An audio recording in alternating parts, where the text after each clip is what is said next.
देखिए बेटा, हमारा टॉपिक चल रहा है सरयुग गद्य खंड का अध्याय 15 भारतीय संस्कृति। आज ये अध्याय पूरा हो जाएगा। हम जो है भारतीय संस्कृति के जो अंग हैं उनके बारे में पढ़ रहे हैं। अंतिम अंग हमने पढ़ा प्रकृति प्रेम। प्रकृति प्रेम किस प्रकार से यहाँ है, प्रकृति को किस प्रकार से ईश्वरीय रूप समझा जाता है और प्रकृति से किस प्रकार प्रेम किया जाता है भारतीय संस्कृति में, ये आपको बताया। और भी आगे लेखक ने बताया कि भारतीय जो संस्कृति है उस हमारी संस्कृति में इतने में ही संकुचित नहीं है। पारिवारिकता पर हमारी संस्कृति में विशेष बल दिया गया। अब पारिवारिकता की मैं आपको बात बताता हूँ। हमारे यहाँ संयुक्त परिवार की प्रथा है। परिवार में प्रत्येक सदस्य अपने कर्तव्यों का निर्वाह करता है। ये प्रत्येक सदस्य ऐसे बंधन में रहता है कि वह परिवार से मुक्त होकर के स्वतंत्र जीवन नहीं जी सकता, उच्छृंखलता नहीं कर सकता, किसी प्रकार से जो है स्वतंत्र रूप से अपनी मनमानी नहीं कर सकता। ये भारतीय संस्कृति की बहुत बड़ी विशेषता है। हमारे यहाँ परिवार में सभी का सम्मान किया जाता है, बड़े बुजुर्गों का सम्मान किया जाता है, माता पिता के द्वारा जो है संतान के प्रति जिम्मेदारी रखी जाती है। मैं आपको पाश्चात्य संस्कृति का एक एग्जाम्पल देता हूँ। पाश्चात्य संस्कृति में छोटी छोटी सी बातों में जो है विवाह के बंधन तोड़ दिए जाते हैं। छोटी छोटी सी बातों में जो है संयुक्त परिवार टूटते हैं। और तो क्या, वो इतना स्वतंत्र जीवन जीते हैं कि उनका जो है न तो कोई बंधन है न जिम्मेदारी है। शादी से विवाह से पहले ही संतान उत्पत्ति हो जाना और जो है उनमें एक से शादी करके एक की संतान को वहाँ छोड़ देना, दूसरी से शादी कर लेना, तीसरे से शादी कर लेना, इस प्रकार की जो स्थितियाँ हैं ये इसको हमारी संस्कृति में बड़ी बेशर्मी समझते हैं, अधार्मिक समझते हैं। इसलिए हमारी संस्कृति में पारिवारिकता का भी बड़ा महत्व है। भारतीय संस्कृति में शोक की अपेक्षा आनंद को अधिक महत्व दिया गया है। शोक तो दुख का प्रतीक है ही है, यहाँ आनंद को महत्व दिया गया है। इसलिए हमारे यहाँ शोकांत नाटकों का निषेध है। शोकांत नाटकों का निषेध है, इसका मतलब क्या है? मतलब नाटक ऐसे होते हैं जिनका जो अंत होता है वो सुखपूर्ण होता है, दुखपूर्ण नहीं होता। मैं आपको एक एग्जांपल देता हूँ। हमारे यहाँ जो फिल्में बनती है तो फिल्मों में हीरो चाहे कितना भी दुख पाता है, कितना भी कष्ट उठाता है बीच में, लेकिन एंड में जो है उसको सुकून मिलता है। जो उसके रास्ते के जो बाधक हैं वो सब समाप्त हो जाते हैं और वो अंत में सुखपूर्ण स्थिति में आ जाता है। तो फिल्म का एंड भी सुखपूर्ण स्थिति में होता है। इसी प्रकार से तो ये जो फिल्म है ये भी नाटक का ही एक रूप है। तो हमारे यहाँ जो नाटक हैं उन नाटकों का अंत भी जो है सुखपूर्ण स्थिति में होता है। भारत में आतिथ्य को भी जो है विशेष महत्व प्रदान किया गया है। हमारे यहाँ की जो प्रवृत्ति है वो प्रवृत्ति कैसी है? अतिथि देवो भव। कैसी प्रवृत्ति है? मार कर ली बेटा। कैसी प्रवृत्ति है? अतिथि देवो भव। यानी कि अतिथि को देवता के समान समझा जाता है, विशेष सत्कार किया जाता है अतिथि का। तो हाँ, अतिथि को देवता माना गया है, अतिथि देवो भव। हमारी संस्कृति के मूल अंगों पर प्रकाश इस प्रकार से डाला जा चुका है। भारत में विभिन्न जातियों के जो है पारस्परिक संपर्क में आने से संस्कृति की समस्या कुछ जटिल हो गई।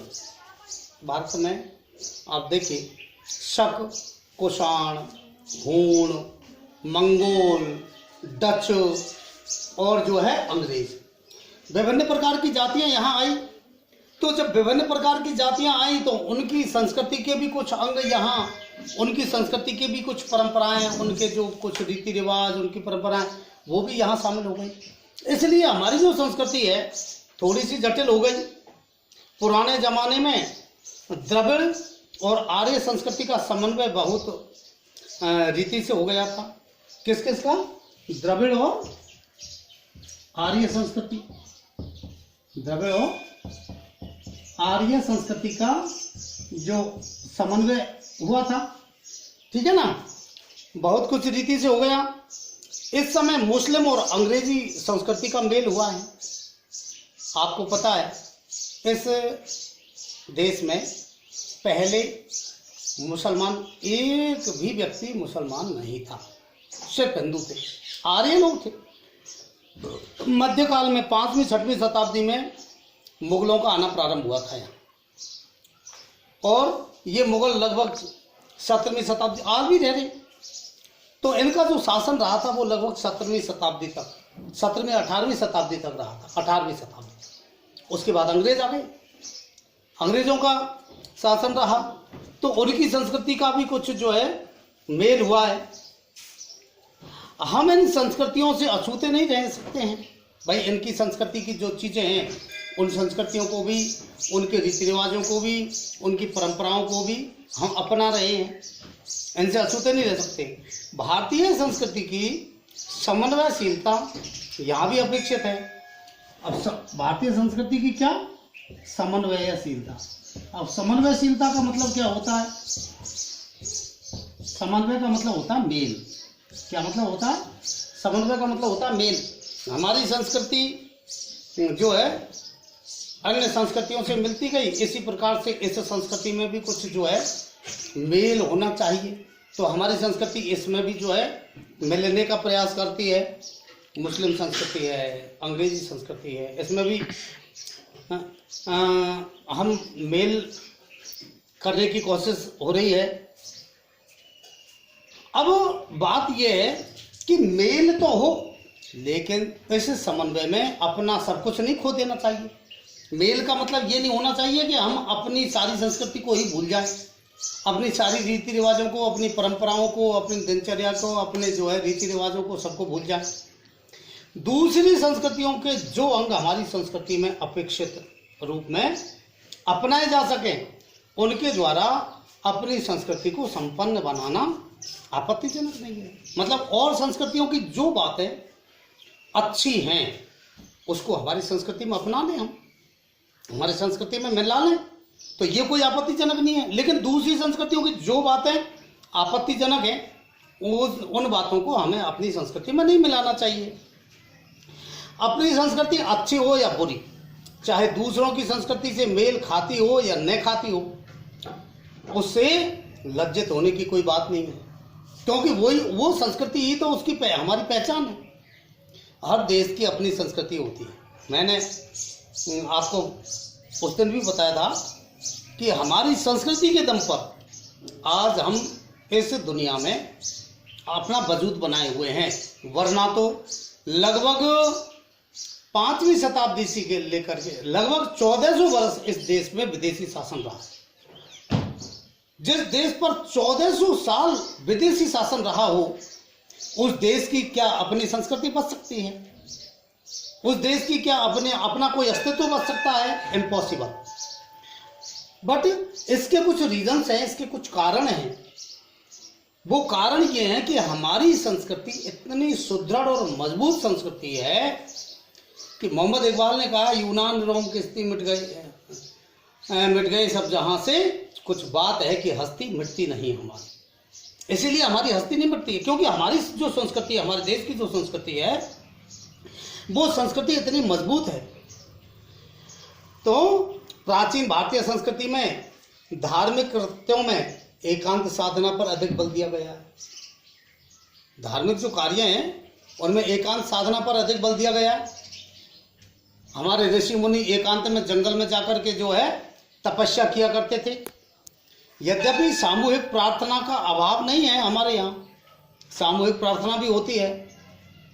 हमारे कीर्तन आदि तथा महात्मा गांधी द्वारा परिचालित जो प्रार्थना सभाएं हैं, प्रार्थना सभाएं धर्म में एकत्व की सामाजिक भावना को उत्पन्न करती आई हैं। धर्म में एकत्व भावना को जो है उत्पन्न करते आई है। हमारे यहाँ सामाजिकता की अपेक्षा पारिवारिकता को ज़्यादा महत्व दिया गया है। हमारे यहाँ परिवार प्रथम है, परिवार प्रथा, संयुक्त पारिवारिकता में भी संयुक्त परिवार को महत्व दिया गया है। पारिवारिकता को खोकर सामाजिकता को ग्रहण करना तो मूर्खता होगी, किंतु पारिवारिकता के साथ साथ सामाजिकता बढ़ाना श्रेयस्कर होता है। हम पारिवारिकता के साथ सामाजिकता बढ़ाते हैं, हम सब मिलजुल करके रहते हैं।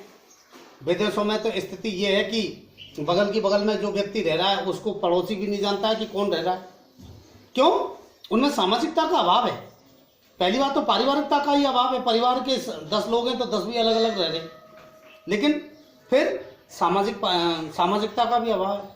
हमारे यहाँ कोई भी कार्य करते हैं तो हम अपने पूरे समाज को बुलाते हैं, समाज में जीते हैं, समाज के रीति रिवाजों को मानते हैं, समाज को महत्व देते हैं। तो भाषा और पोशाक में अपना तो खोना जातीय व्यक्तित्व को तिलांजलि देना होगा। हमारी अपनी पोशाक है, अपनी भाषा है, हर देश की अपनी भाषा होती है। अगर हम अपनी भाषा को खो देते हैं तो हमारा अस्तित्व खत्म है। हमारी पहचान कैसे होगी कि हम भारतीय हैं? अपनी पोशाक को खो दें। हमारे यहाँ लोग जो है धोती कुर्ता, जो है कुर्ता पाजामा, ये हमारी पोशाक है। स्त्रियों की साड़ी पहनना ये हमारी पोशाक है। हम अगर अपनी पोशाक को खो दें, विदेश में आप जाइए, कोई भी व्यक्ति अगर कुर्ता धोती पहनते हुए हमको दिखाई देता है तो हमें पता चल जाएगा कि हमारे देश का व्यक्ति है। कोई भी स्त्री अगर साड़ी पहन करके और जो है जा रही है तो हमें पता चल जाएगा कि इसमें भारतीय संस्कृति है, ये भारतीय स्त्री है। इस प्रकार से इससे हमारा व्यक्तित्व दिखाई देता है। अगर इसको हम छोड़ दें तो हमारे जातीय संस्कृति को तिलांजलि दे रहे, त्याग रहे। मतलब हमें अपनी सम्मिलित परिवार प्रथा को इतना न बढ़ा देना चाहिए कि व्यक्ति का व्यक्तित्व ही नहीं रह जाए।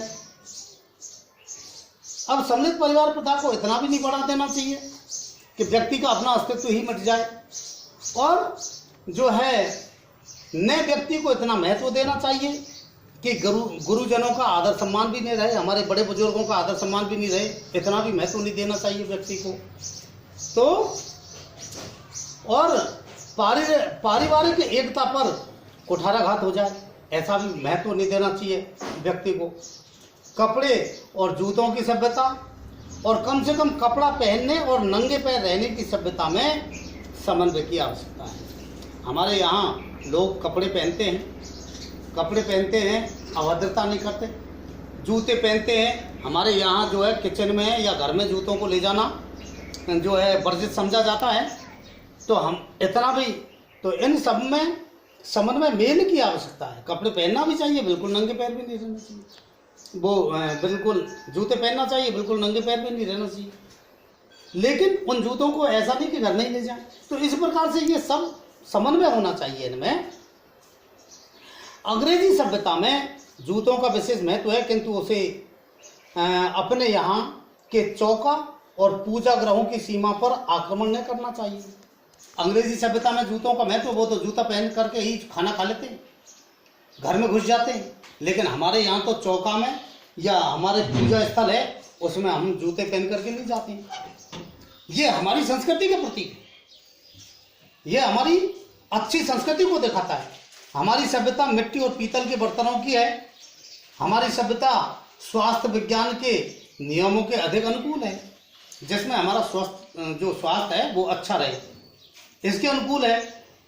यदि हम कुल्हड़ों के कूड़े के कचरे का अगर बंदोबस्त कर सकें तो इससे अच्छी कोई चीज़ नहीं है। आपको पता है एक बार जब जो है लालू यादव रेल मंत्री थे तो उन्होंने जो है ट्रेन में भी कुल्हड़ों को महत्व दिया था, ताकि हमारे कुम्हारों को जो है रोजगार मिल सके और सही चीज़ प्राप्त हो सके। कुल्हड़ों में चाय बड़ी अच्छी लगती है। तो इस प्रकार से आलस्य को वैज्ञानिकता पर विजय नहीं पाना चाहिए।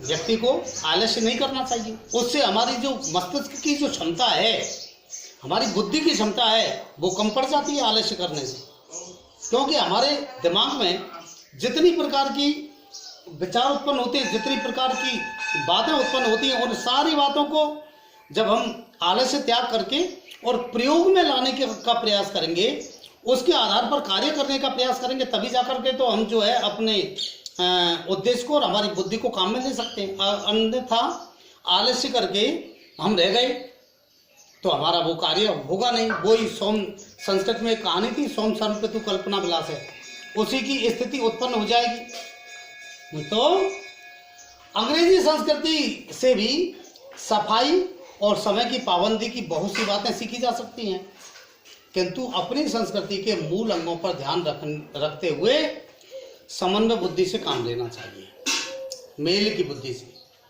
और समन्वय द्वारा ही संस्कृति क्रम से उन्नति करती रही है। और आज भी हम उसे समन्वयशील, हमें उसे समन्वयशील बनाना है। विदेशी संस्कृति जो अच्छी है, जो बातें उनमें अच्छी है विदेशी संस्कृति में, उनको अपनाना है। अपनी संस्कृति की बुरी बातें हैं उनको छोड़ना है। इस प्रकार से समन्वयशीलता अपनानी है। इस प्रकार से ये अध्याय आपका पूरा हुआ और अगला अध्याय पढ़ाएंगे कल।